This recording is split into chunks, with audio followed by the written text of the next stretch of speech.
Hello and welcome to Written Words. And in this short video, I'm just going to look at 4 short little words that often cause confusion to native speakers and non-native speakers of English alike. And those are who, whom, whose, or whose. Have you ever found yourself pausing in the middle of writing a sentence to figure out whether you need who or whom? Are you unsure of the difference between whose and whose? In this video, I'm going to give you a few handy tips to help you to pick the right one. So let's look first of all at who and whom. Who should be used when it's the subject of the sentence, and whom is used when it's the object of the sentence. If you're not sure what subject and object mean, there is another video I made a little while ago which explains this, and the link is below in the description. Who, therefore, refers to the person who is doing the action, whereas whom refers to the person on the receiving end of the action. So who is the person doing the thing, and whom is the person having the thing done to them. For example, who spoke to you yesterday? Who, in this case, refers to the person doing the speaking. In this example, that's the man to whom I spoke yesterday. Whom, in this case, refers to the person being spoken to. So that man is having the action done to him. He's being spoken to. So we need whom in that case. As a general rule, if it can be replaced by he or she, then use who. And if it can be replaced by him or her, then use whom. So in the case of who spoke to you yesterday, you could replace that by he spoke to you yesterday. So we need who. And in the other sentence, you could say, I spoke to him yesterday. So in that case, we need whom. However, in conversation, in ordinary everyday conversation that you overhear on the street, in the bus, anywhere where people are just chatting naturally, people very often discard this rule. To whom did you speak is actually grammatically correct, but it sounds very formal, it sounds very posh, and you wouldn't overhear it in everyday conversations. Instead, people will often say, who did you speak to? So whom should usually be used in writing and in formal speaking. But if it's dialogue that you're writing, which is essentially everyday conversation written down on a page, then bear in mind the speaker's tone.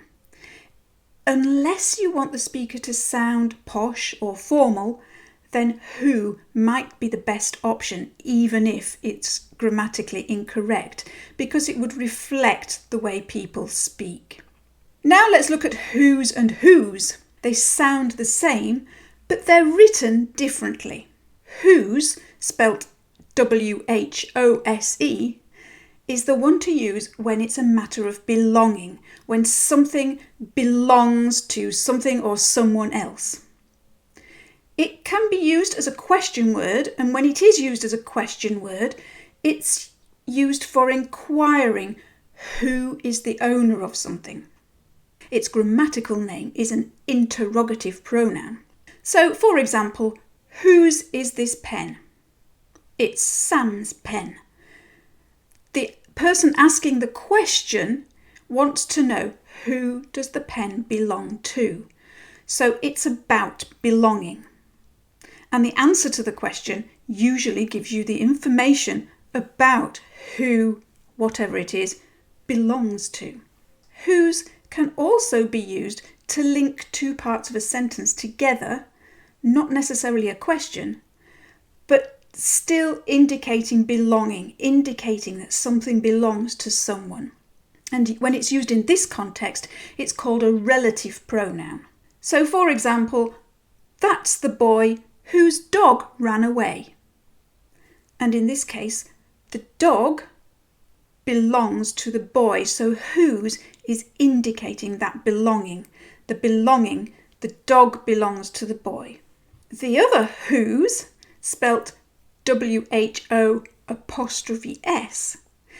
is probably the easiest one to remember because it's only used in one way. Whose is a short form of who is or who has. So who's there means the same as who is there. That's the boy who's in the football team means that's the boy who is in the football team. So whose with an apostrophe S means who is or who has. So if you can replace whose with who is or who has, then this is the version of whose that you need. So in this sentence, which spelling of whose would you use? Whose hat is this? In this case, we're talking about belonging. We want to know who the hat belongs to. So we use whose, WHOSE. And what about this sentence? Who's that man over there? Here, we could replace whose with who is. So therefore, we need whose spelt WHO''S. So hopefully that has cleared up some of the confusion for you, and it's a little clearer when to use who or whom, whose or whose. If you're interested in learning more English grammar tips, then do take a look at our Grammar Basics playlist on our YouTube channel. And also in our weekly lessons, there is always a language focus section where we zoom in onto a particular aspect of the English language. Thank you very much for watching. I look forward to seeing you in the next video, and in the meantime, happy writing!